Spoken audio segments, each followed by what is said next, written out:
امریکی ٹیرف سے بچنے کے لیے چین پر عالمی نیٹ ورک استعمال کر کے بڑے تجارتی دھوکہ دہی کا الزام۔ وائٹ ہاؤس نے 25 صفحات پر مشتمل رپورٹ جاری کر دی۔ صدر ٹرمپ نے سوشل میڈیا پر رپورٹ شیئر کر دی۔ رپورٹ کے مطابق چینی اشیاء بھارت، اسرائیل، کینیڈا، یورپی یونین، ترکی اور جاپان سمیت 40 سے زائد ممالک کے ذریعے امریکہ لائی جاتی ہیں تاکہ ٹیرف سے بچا جا سکے۔ پاکستان کا نام شامل نہیں۔ امریکہ کو سالانہ $26 ارب تک کا نقصان ہونے کا دعویٰ۔ چین نے امریکی الزامات مسترد کر دیے، کہا ٹیرف اور تجارتی جنگیں فاتح پیدا نہیں کرتیں۔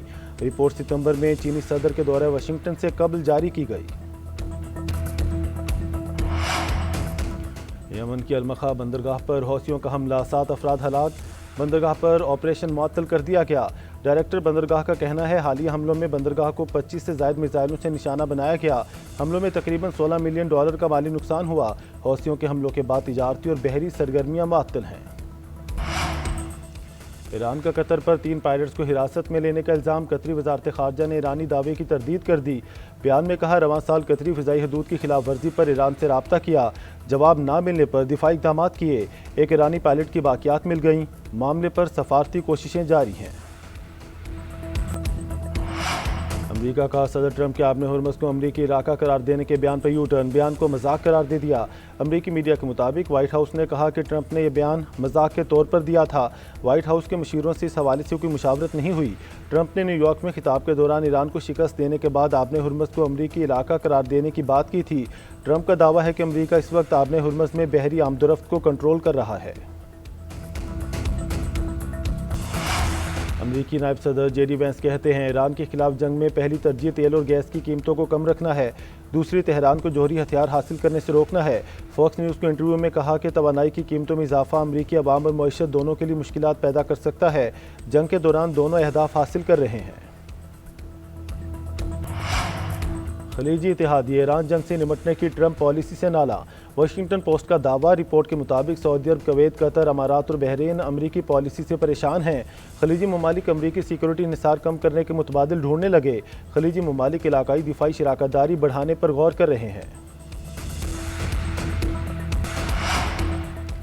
ایرانی وزیر خارجہ عباس عراقچی کی تاجکستان کے نائب وزیر خارجہ سے ملاقات۔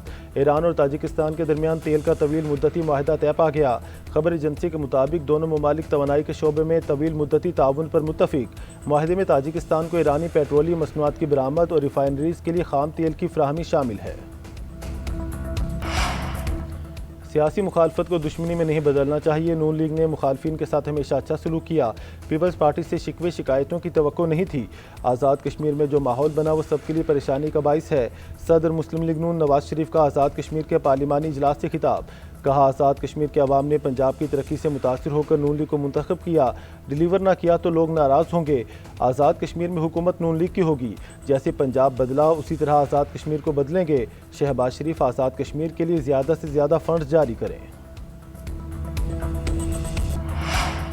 آزاد کشمیر کے عوام نے دنگا فساد اور انتشار کی سیاست کو مسترد کر دیا، احتجاج اور تشدد کو ووٹ کی طاقت سے ہرایا۔ پیپلز پارٹی گلگت میں جیتی تو الیکشن ٹھیک ہوئے، آزاد کشمیر میں ہاری تو دھاندلی کا شور مچا دیا۔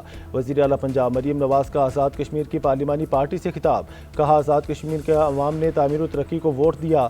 شرپسند عناصر پاکستان اور آزاد کشمیر کو لڑانا چاہتے تھے، عوام نے ووٹ کی طاقت سے ان عناصر کے گھنونے عزائم ناکام بنا دیے۔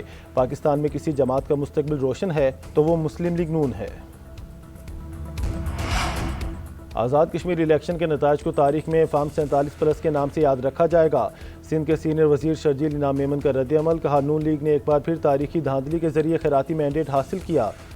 عوام نے 2024 میں بھی مسلم لیگ نون کو مسترد کیا تھا اور 2026 میں بھی مسترد کیا۔ جعلی مینڈیٹ سے حکومت تو بنائی جا سکتی ہے، عوامی مقبولیت حاصل نہیں کی جا سکتی۔ سیاسی مخالفت کو دشمنی میں تبدیل نہیں ہونا چاہیے، مگر دھاندلی پر آواز بلند کرتے رہیں گے۔ سیکورٹی فورسز کا بلوچستان کے ضلع خضدار میں آپریشن، 10 دہشت گرد ہلاک، متعدد زخمی۔